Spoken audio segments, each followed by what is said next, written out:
I have been slowly and very slowly working my way through One Piece. My wife is a big One Piece fan, and she's been really patient with me as I catch up to the show. She actually gets really mad at me sometimes because I'm the spoiler king. Since I have an anime channel, I come across spoilers a lot. One Piece gets a lot of flack because of how long it's been running. That genre is literally over 1,000 episodes and has been going on for 20 plus years, which is kind of wild. Now, I'm not the biggest One Piece fan. I like the show, but sometimes it feels like I'd have to give up watching any other anime and pretty much neglect everything else in my life if I want to catch up to this show.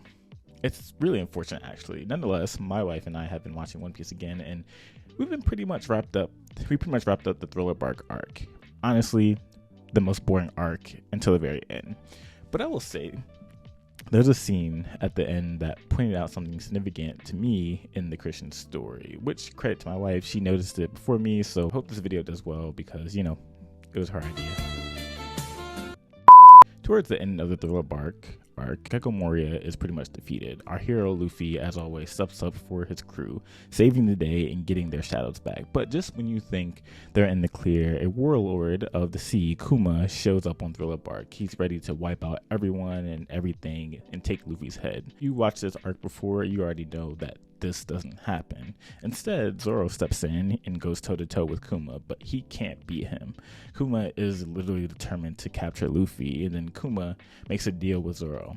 He'll take all the pain, hardship, and turmoil Luffy faced on Thriller Bark and transfer it to Zoro, on top of Zoro's own injuries. And Zoro, without hesitation, takes it all. Now, I've mentioned before how Luffy has traits that resemble the Christian story, his love for his crew, freeing people from oppression, and so on. But this scene with Zoro is probably the clearest representation of the gospel I've seen in One Piece so far. And it's crazy because in anime, heroes often sacrifice themselves for others, but this is kind of different. In the biblical story, God created a world without sin, but humanity wanted to do their own thing, bringing sin, pain, and death into the world. It separated us from God, serving judgment. Romans 3:23 says, "For all have sinned and fall short of the glory of God." Romans 6:23 says, "For the wages of sin is death." It's bad news. Our sin separates us from God, deserving death, but God stepped in, and that's where Jesus comes in. What makes Zoro's act so significant to me is that he didn't have to do this. Like, he literally could have been like, yo, you know what? I can't beat him. I'm just going to let him take Luffy. I'm going to be the, leader of the Straw Hat crew, whatever, right? Because of his love for Luffy, he willingly took on all that pain as a loving sacrifice. In the biblical story, Jesus does so much more for us. Romans 5:8 says, "But God demonstrates his own love for us, that while we were still sinners, Christ died for us." Even when we didn't want God, Jesus, God in the flesh, died in our place so we wouldn't have to.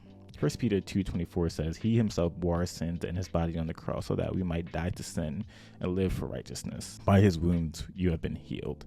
This scene in One Piece offers a powerful picture of the gospel. Zoro taking Luffy's pain, knowing he could die, is a reflection of the biblical truth. Greater love has no one than this, to lay down one's life for one's friends.